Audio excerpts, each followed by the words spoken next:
Hello, this is Derek Hansen for StrengthPowerSpeed.com, and welcome to our 6th episode of our Performance Concepts Chat. This episode, we speak to Dr. Ken Clark about his recent research into sprinting, running, and ground reaction forces. And I was encouraged to talk to Ken because of a recent paper that was released by himself and Peter Weyand and Laurence Ryan. And the paper is A General Relationship Links Gait Mechanics and Running Ground Reaction Forces. And these individuals have collaborated on now 3 papers relating to running mechanics and ground reaction forces in the last number of years. And I was quite fond of the previous paper where I use a lot of their ground reaction force waveforms in my presentations. And so I finally got a chance to sit down and talk with Ken. And the great thing about Ken is that he's a researcher, so he's buried in the science, but he also works as a coach and works with athletes in track and field and other sports and field sports. So he gets to not only research high-speed running, but he gets to take that research and apply it in a practical setting and really kind of test, what he's found in the lab to see if it actually works in the real case scenario with field sport athletes, court sport athletes. And I think he's in an enviable position right now because he can work both ends. And if he sees something on the field, now he can go and suggest that, hey, maybe this is something we should research, which is very, very interesting to me. So in our talk, we get into his background as a coach and a researcher and some of the stuff he's been involved in. But also we get into the meat of the model that they've created. They have a 2-mass model, which is a simplified version of maybe multi-mass models, spring models that were used previously. And he also outlines a method by which, you or me as coaches can take a high-speed camera and evaluate, swing time and the way the foot hits the ground and just kind of estimating ground reaction forces by using simple technology, something that's in the palm of your hand, like a smartphone that can frame at 120 or 240 frames per second. So he talks a bit about that. And he also talks about, what he sees in the elite sprinter and how that applies to the field sport athletes that he works with, which I find very interesting. And really it does come down to creating ground force, downward force into the ground and having the stiffness and elasticity to take advantage of that force. So that's really interesting to hear him explain it in those terms.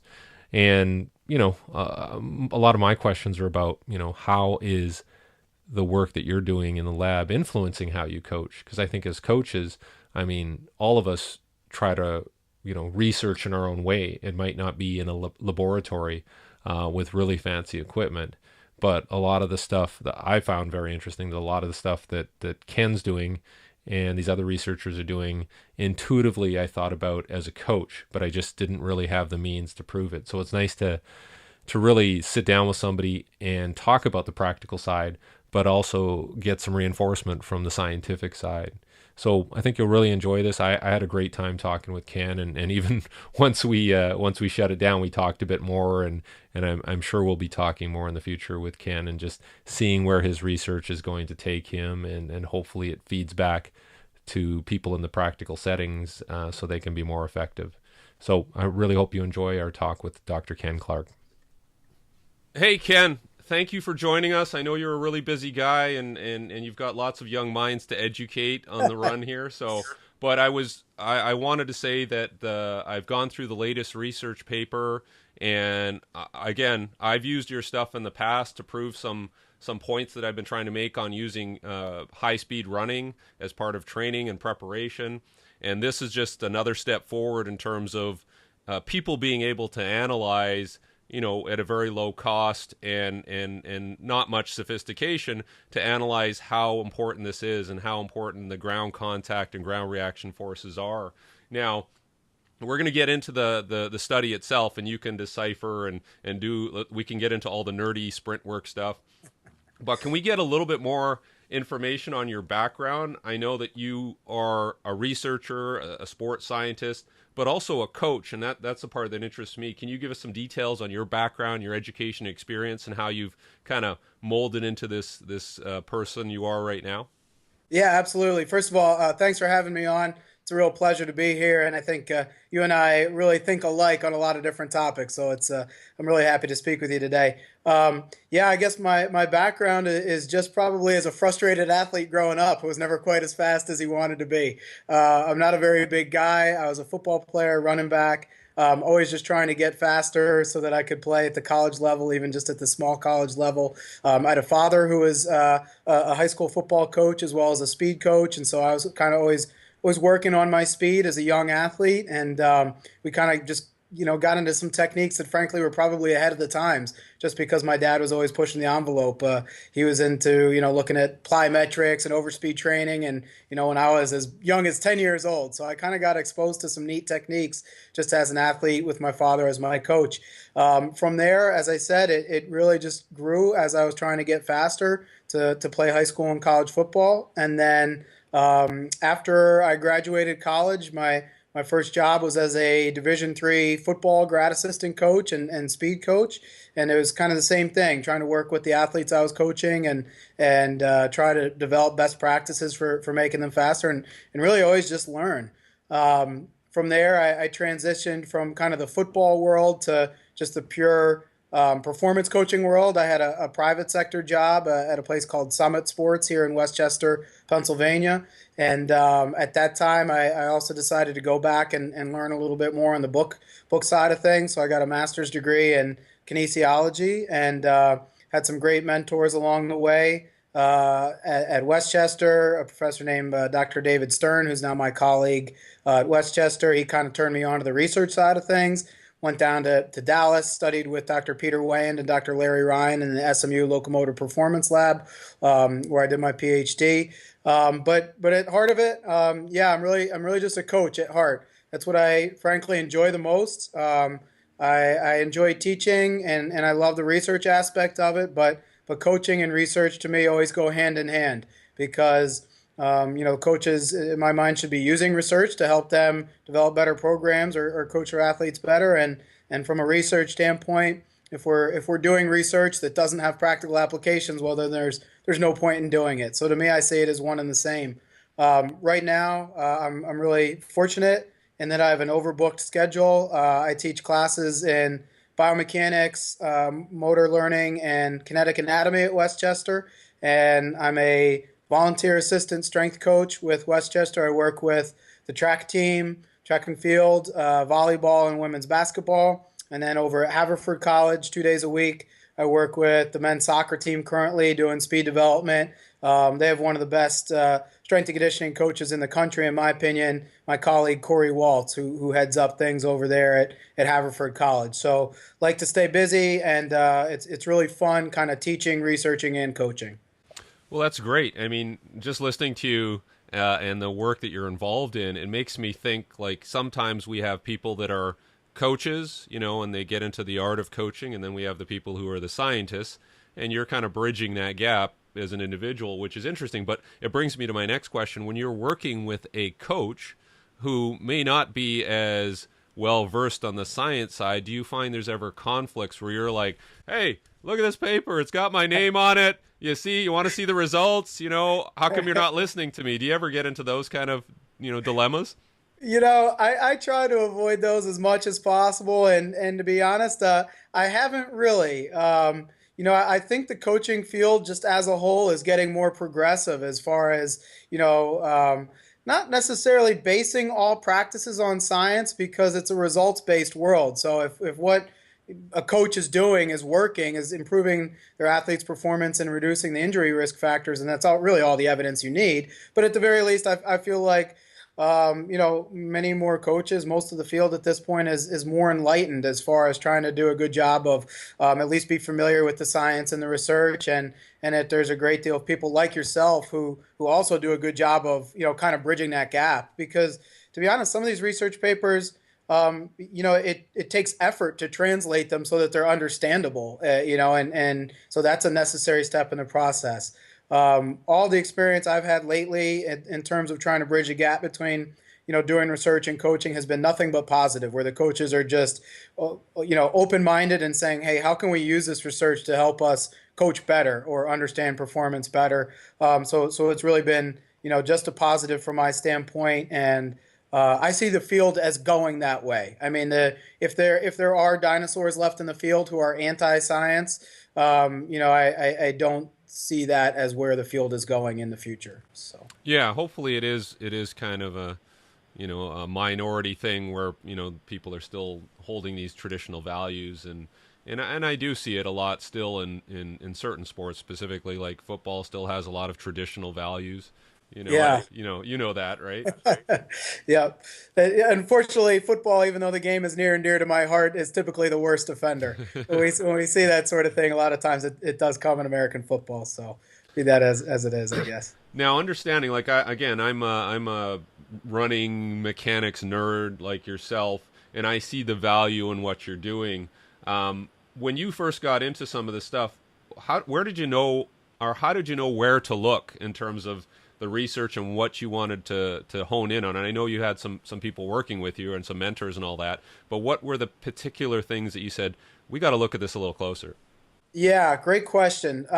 So I feel really blessed. The training I had with Dr. Peter Weyand and Dr. Larry Ryan in the Locomotive Performance Lab at SMU, I wouldn't trade that for anything in the world.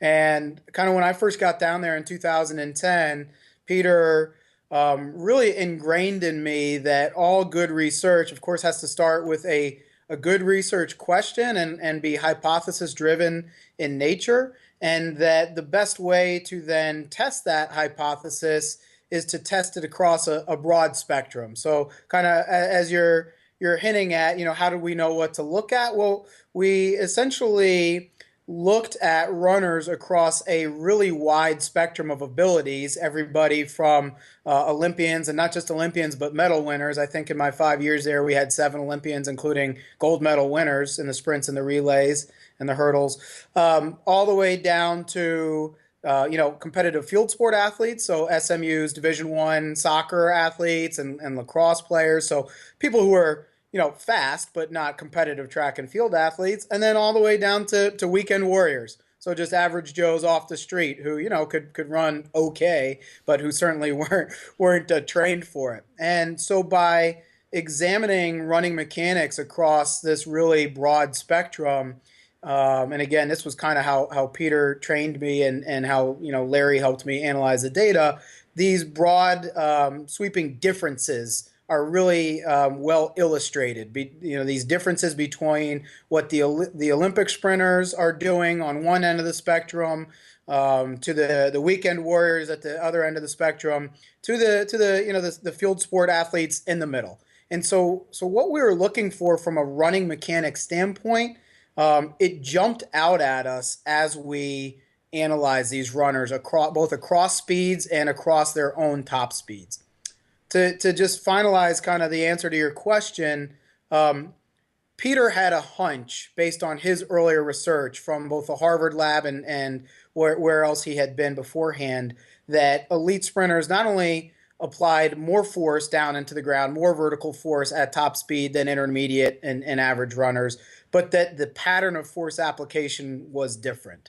So that the force time waveforms, the force curves looked different, that there was this, as you termed it, a biosignature, if you will, for force application. We didn't know exactly what that looked like. We didn't know the specifics of it or what the mechanism was underlying it. But when I came down there to Dallas in 2010, Peter said, you know what? I have a hunch that these are the differences, that there's some difference in the pattern of force application. Let's investigate it by getting 100+ runners of varying abilities and testing them up to top speed on our instrumented force treadmill and analyze the data and see what pops out. And in fact, what was kind of beautiful and really fun to be a part of was there was this clear-cut difference in the force signature between an Olympic sprinter versus who has a top speed, a male Olympic sprinter of 25+ miles an hour, or 26 miles an hour, to a field sport athlete who's maybe at 20 or 21 miles an hour, to an average Joe who's somewhere between 16 and 18 miles an hour. across that spectrum, there was these clear delineations in their pattern of force application, which really, motivated three plus papers, and that's kind of the research that's recently come out. So That's great. Now, this wasn't in my list of questions, but I always had this question about the efficacy of testing on a treadmill, a force plate type treadmill, versus over regular ground, and maybe having a force plate in the ground. Is there any difference? Is one better than the other?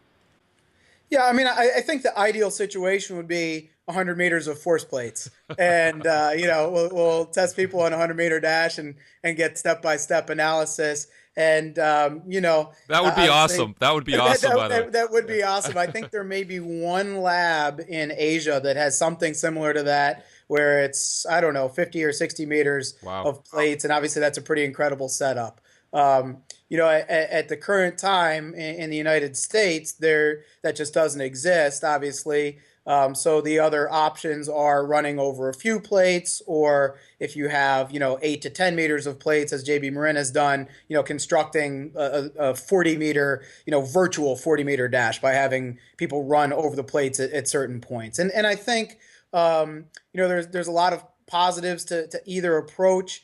All of the data that we have from our instrumented force treadmill, as well as our colleague Matt Bundle at University of Montana, who's got both plates in the ground, extended plates in the ground in a runway and a force treadmill, is that the data is essentially the same.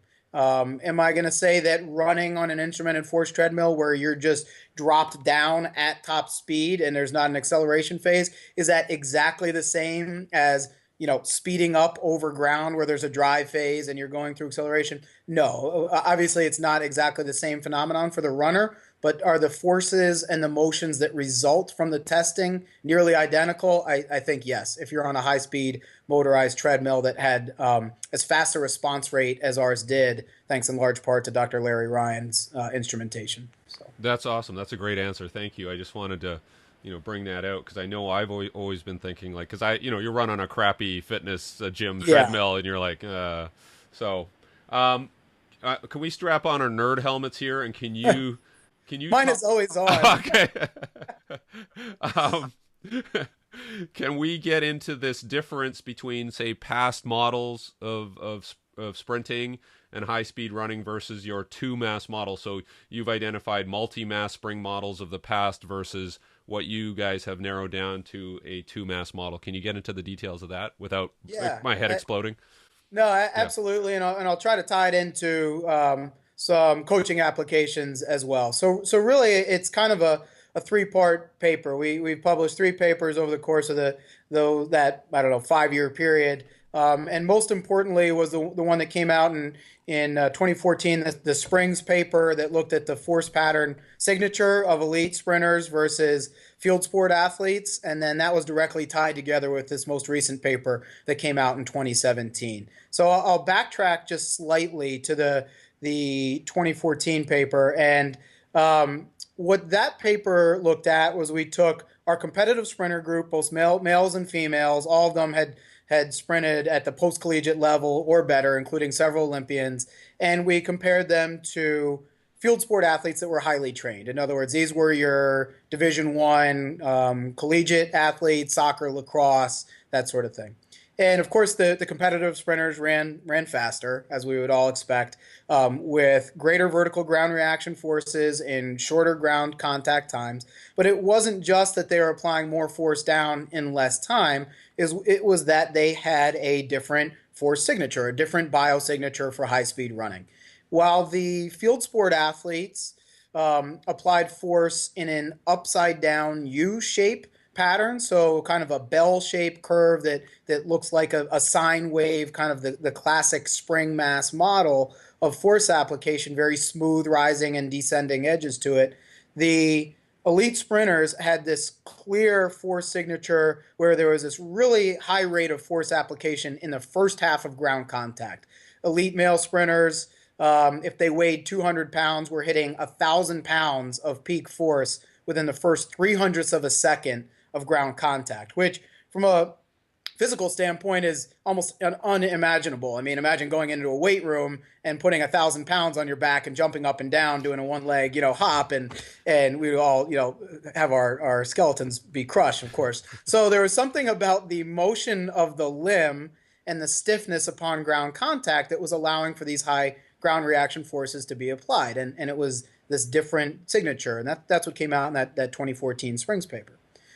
What we tried to do from there was say, okay, this is the force signature, but clearly the motion of the limbs in elite sprinters is also different than it is in our our field sport athletes. You don't need to be, a sprint coach to look at an Olympic sprinter in the 100-meter dash versus a soccer player at top speed and know that their sprinting technique is not the same. The Olympic sprinter has great posture, great front-side mechanics, an aggressive ground contact, strikes on the ball of the feet, stays stiff the entire time, limits their backside swing, whereas a field sport athlete probably has less postural integrity, more forward pelvic tilt, their booty sticking out behind them, to put it in less technical terms, more backside swing. They don't get the front side knee lift, and they have kind of a mushy ground application. Especially soccer players, we found they really strike on their toes. They're used to being plantar flex from always kicking the ball that way, and they kind of collapse into the ground.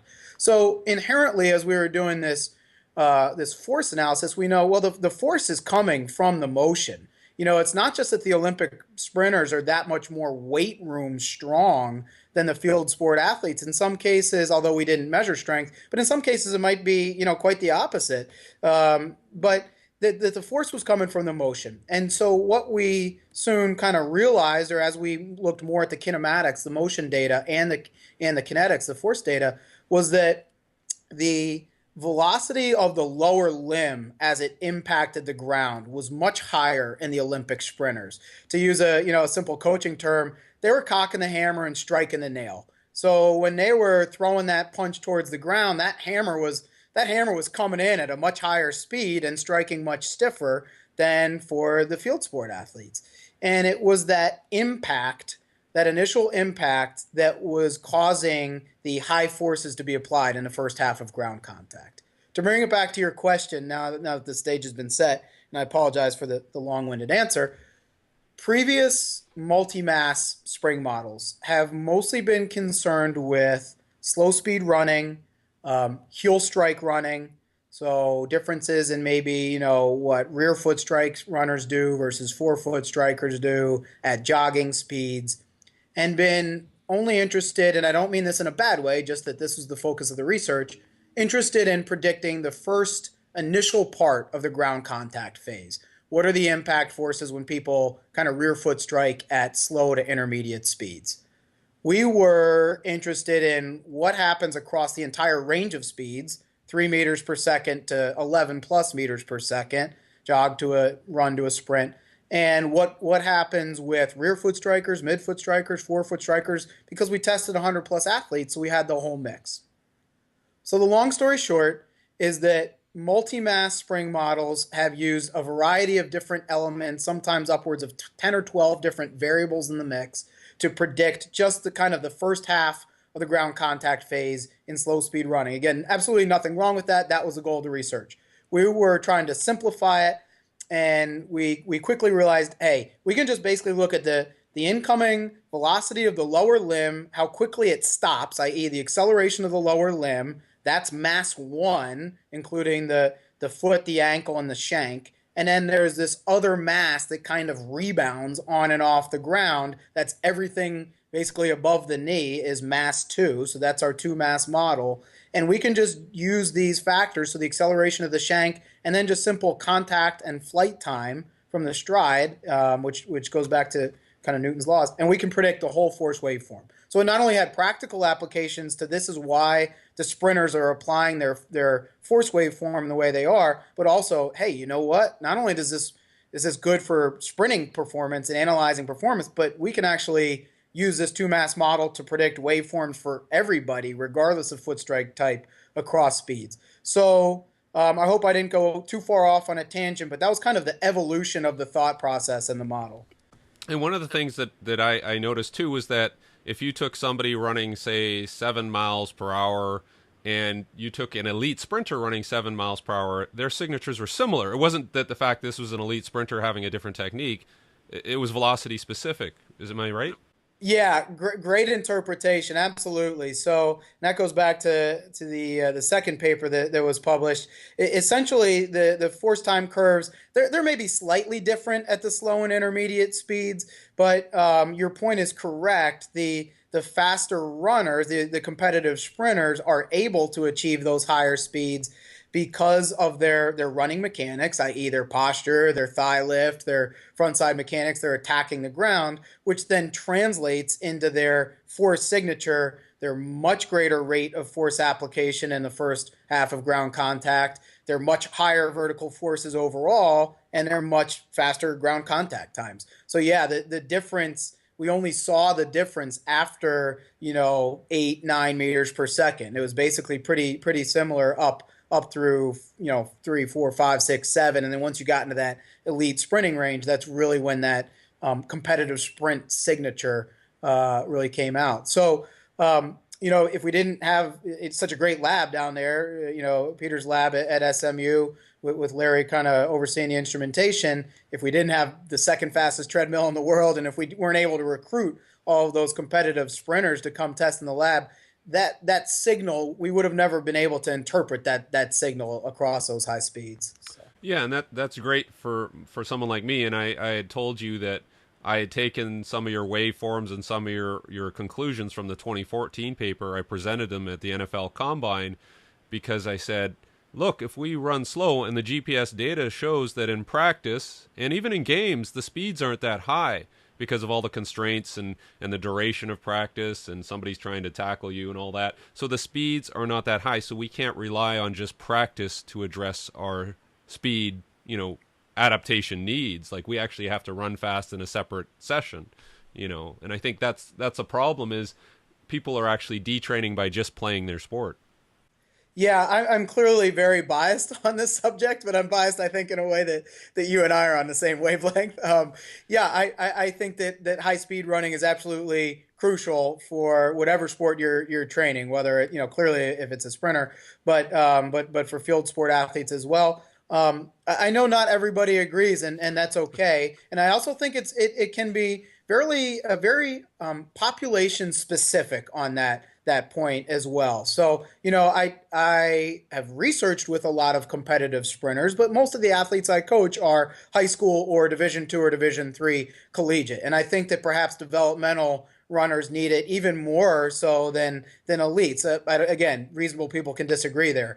To me, there is no better way to train the nervous system than high speed running because it is the highest rate of force application. There are other activities you can do, like plyometric jumps, where the pure force is greater. But to my knowledge, no plyometric jump or hop or bound gets you on and off the ground in less than 0.15 second. And even a field sport athlete at top speed is on and off the ground in 0.12. And of course, Olympic sprinters or fast runners on and off the ground in less than a tenth of a second. So the rate of force application, i.e. force divided by time, in this case, is highest in high speed running compared to any other activity. And so for that reason, if nothing else, I think it's just a great way to train. I think that there's just a ton of benefits of doing top speed running, high speed running, even for athletes who maybe their game is mostly acceleration based. To your point that even if for some of our field sport athletes, it's a lot of, multi-directional speed and acceleration and not as much top speed, I would still argue there's a ton of benefit for doing top speed to train the neuromuscular system. And because when big plays happen, a lot of times the big plays are based on whose top speed is fastest. Absolutely. Thank you very much. Yeah. Now, I'm deviating from my script here because you're bringing up some Sure. good stuff.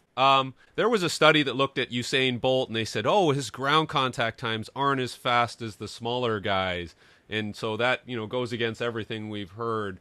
But can you kind of comment on that and say that he's obviously putting more force into the ground, but there's other reasons? Yeah, so I know the study you're referencing. So Bolt is obviously a freak, to use it in a complimentary way, right? There's probably never been anyone like him before, and may not be ever again. He's 6'5", and so that allows him to deviate, at least to a small degree, from the mechanics that some of the other sprinters demonstrate and still run really fast. His contact lengths are longer because he's got longer legs, i.e., the distance his center of mass travels while his foot is in the ground when he's at top speed is longer, just because he's taller. It's as simple as that. So, because of that fact, he can run with slightly longer contact times and still run unbelievably fast, world record fast at top speed. Um, there's no one else in history who's had legs as long as he has, who has been able to spin them as fast, spin the wheels as fast, and apply force as great as forces, while having legs that long. So, Bolt's an interesting one. A lot of times I have people ask me about him and are looking at his mechanics, whether, just qualitatively his technique or, things like contact times, flight times. And I typically, my answer is don't look at Bolt. He's the outlier. And if I'm coaching a young sprinter, I don't want to necessarily train him like Bolt, because guess what? That sprinter's probably not going to be able to grow to 6'5" with, the angular velocities and the force application capabilities that Bolt has. The analogy I use is Barry Sanders. Barry Sanders is arguably the best running back of all time in football, but if I was coaching a little kid to play running back, I wouldn't coach him to be like Barry Sanders. He's not going to be able to do the things that Barry could. I may want to coach him to another type of running style. So Bolt is kind of an outlier. The contact times, yes, I think, without having exact data on Bolt, that they are probably slightly longer than his shorter counterparts that were running at those high speeds. But because he had longer legs, he could get away with it. It comes down to as simple as that.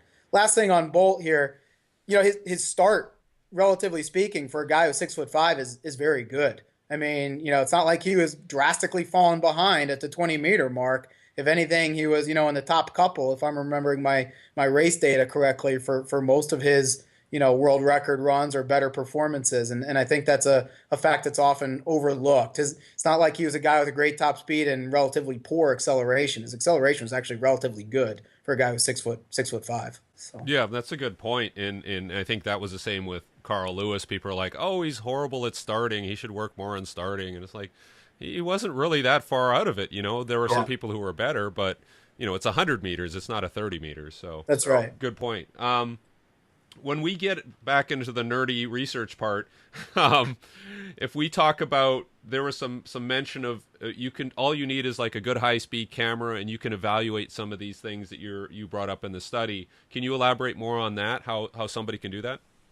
Yeah, absolutely. So, at this point, the camera technology has really come a long way in the last decade. When I was doing my master's study, there was, Casio 300 hertz cameras, which were pretty expensive, and the picture quality wasn't that great, but that was the kind of the best bang for your buck you could get to videotape someone relatively effectively at 300 frames per second. Now your iPhone 6 Plus does it, so you can get high quality slow motion video that has a really good frame rate and accurately get contact and flight times, which if we, like you said, put our nerd helmets on, if we go back to the model, all you need is ground contact time, flight time, and then the acceleration of the lower leg to effectively predict vertical forces at any speed, slow speed to top speed, heel strike, midfoot strike, forefoot strike. The third part of that, measuring the acceleration of the lower limb at impact, me, Peter, and Larry are kind of currently discussing ways to perhaps make that, bring that to the masses, if you will. And without saying anything more, it's not probably going to take anything more than an iPhone to be able to do these sort of calculations, because 2/3 of it is just the ground contact time, the flight time, and then measuring the lower limb acceleration. We used a proxy of the ankle marker decelerating into ground contact. It's pretty powerful, and I think we might be going into some of your other questions, but just to kind of push this to I think where you're going, it's I think pretty powerful from a analysis and predictive standpoint. So if you can do simple baseline testing data of where someone is at a given point in time, whether we're either looking at somebody from a performance standpoint and when we want to analyze where they are as far as their stance average vertical forces. In other words, on any average number of ground contacts, are they applying twice their body weight, 2.3 times their body weight? You'd be able to do that. If you wanted to look limb versus limb, right leg versus left leg, are they applying more force with their right leg versus their left leg, or vice versa? Is the pattern of force application different one limb to the next? In other words, in their right leg, are they applying force like a sprinter, where you get that sharp rising edge of force application? And on their left leg, maybe they're striking a little bit more plantar flexed. It's a little bit more of a mushy ground contact. So perhaps they're not as effective, to use a poor word choice, in applying force with their left leg. So I think there's, from a performance standpoint, all sorts of possibilities there for doing, pre-test, mid-test, post-test, or just at various points in time, and analyzing how effective they are at applying force with both legs. From an injury standpoint, and this happened a couple of times during testing in the lab, we had athletes who would test with us when they were coming off of an injury, and they would, report that they were feeling fine, and they had, been returned to play. They'd met the return to play criteria from the athletic training staff. But when they tested with us and we looked at the force data, the force clearly told a different story. So we didn't tell them what to do as far as, well, you shouldn't go back, or you shouldn't, or you should. We just kind of said, well, here's the force data. You can take it to your athletic trainer if you want, and then you guys can decide as to how that might inform your decisions. And that was fine, but that was from using a force plate. Well, potentially, if you can make those same informed return to play criteria without needing a force plate or a force treadmill, then if you had pre-test data and post-injury data, you could compare the pre versus the post-injury data and have an informed decision on, okay, well, this athlete not only is feeling better and they meet our qualitative return to play criteria, but hey, we have some more quantitative, even if it's indirect measurements of force, more qualitative measurements that are showing us that yes, they are indeed ready to return to play, and we can send them back on the pitch or the field or whatever, and feel more confident that they're gonna not re-injure, whether it's a muscle strain or an ACL, whatever the case may be. I hope I didn't ramble on too long. That's great. I mean, that obviously leads into our discussion moving forward. Yeah. And I mean, all that stuff that you bring up, like, I remember a number of years ago, I was using the same Casio camera, and I'm on the ground, and we had a couple of ACL rehab subjects, and I would have them sprint and then just film and measure ground contact times, but also not just in a quantitative sense, but a qualitative sense, so you could see that on the injured side, rather than cocking that foot and having that elastic response, they would almost plantar flex more and then try to dampen it, right? Yeah. So just by sprinting, using that as a diagnostic tool, we were able to say, okay, you're not ready yet until that normalizes more. Yeah, absolutely. And in fact, what you just brought up is the deceleration of the lower limb, the ankle, the ankle, so to speak. So what you were already looking at, you had a good intuition, is essentially all that the model uses. It's just, okay, how long does it take? And when we say how long, we're talking, just hundreds of seconds, not, Yes. not seconds or hours, right? But how long does it take that lower limb to decelerate? And that's a huge determinant of what the forces into the ground are going to be, and potentially one way you can evaluate, an athlete's performance or injury risk. So yeah.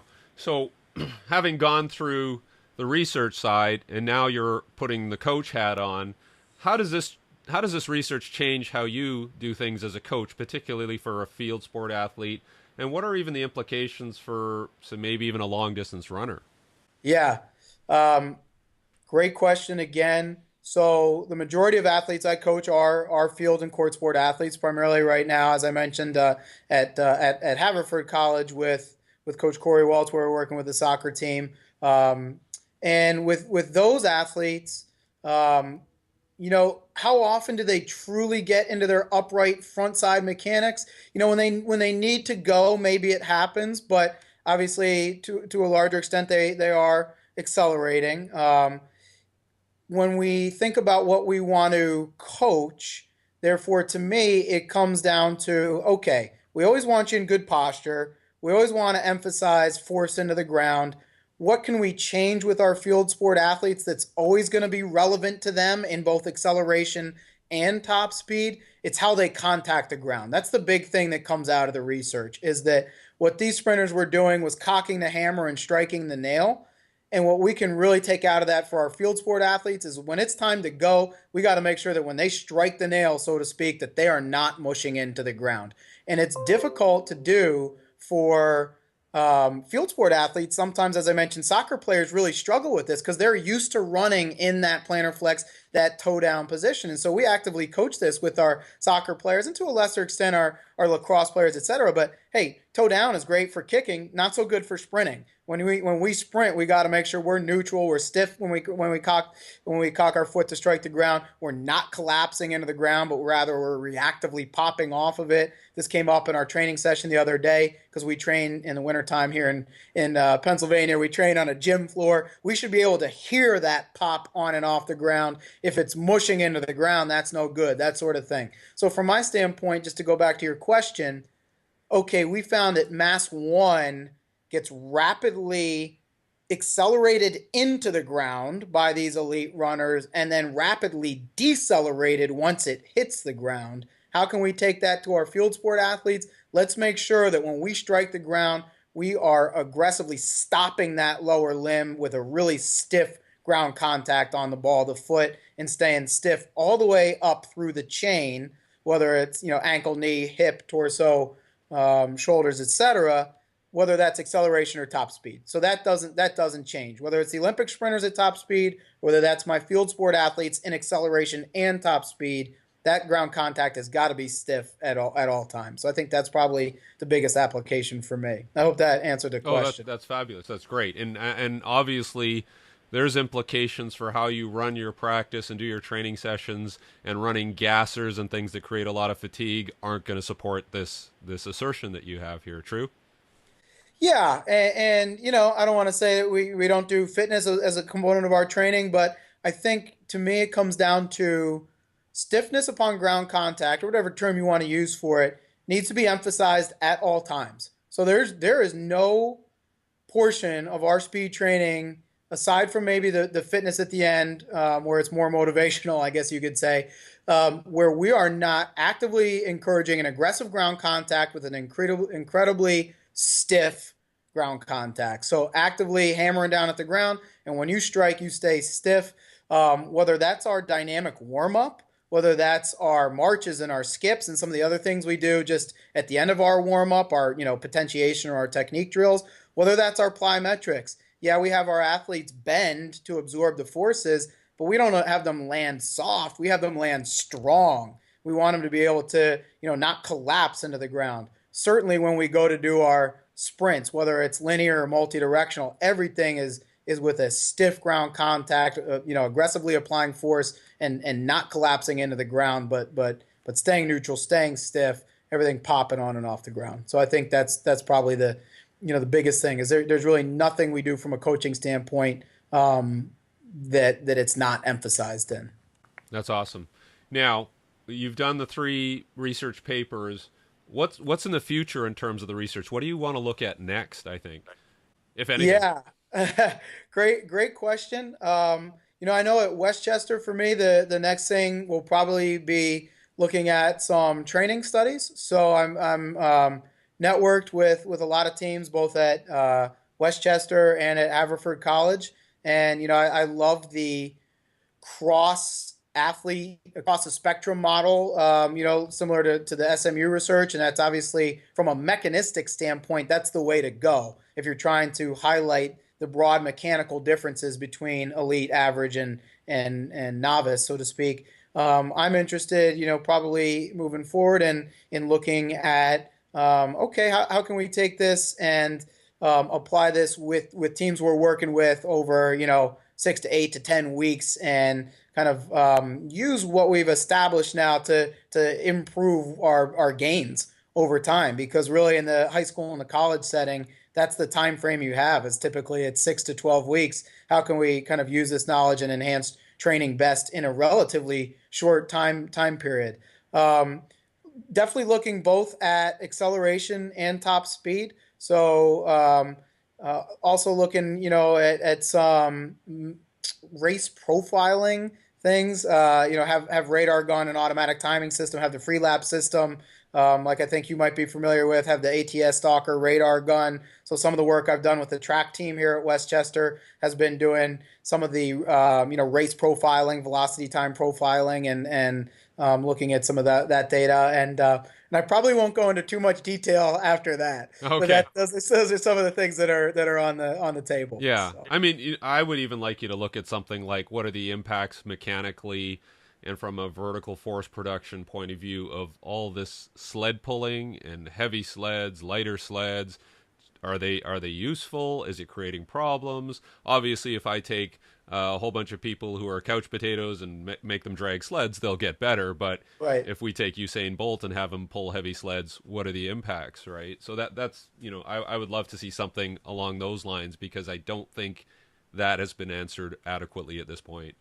Yeah, I would certainly agree with you. And I'm a fan of resisted sprint training, for the acceleration phase, generally speaking.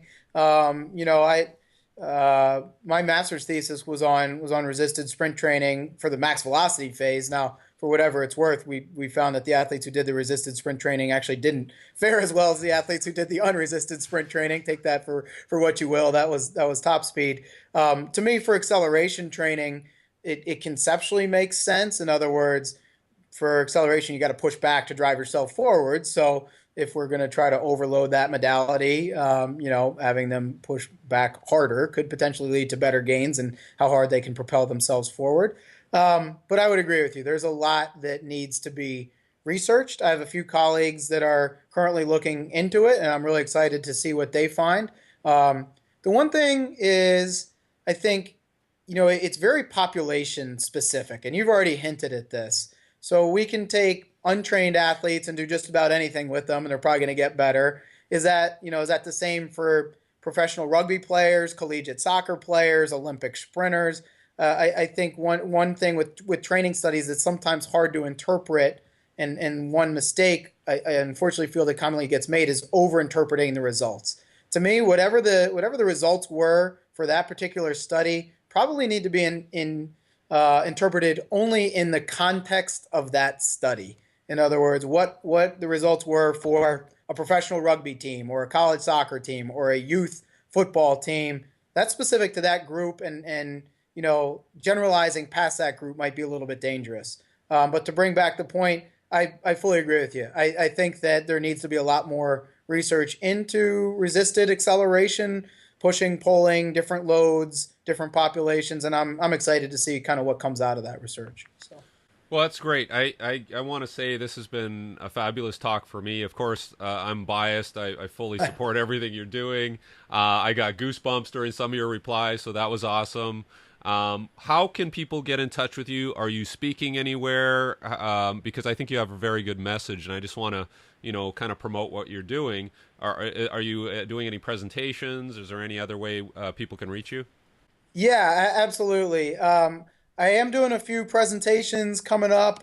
Some of them are not open to the public, unfortunately, but I'm probably best reached at just on Twitter. So just Ken Clark Speed, and you can just reach out to me there, follow me there if you have any specific questions. Certainly, if I have any, I did an NSCA presentation just a few months ago. That was my last public presentation. I've got a few that are coming up this spring. But anything that I'm going to be doing publicly, I'll announce over Twitter, over Facebook.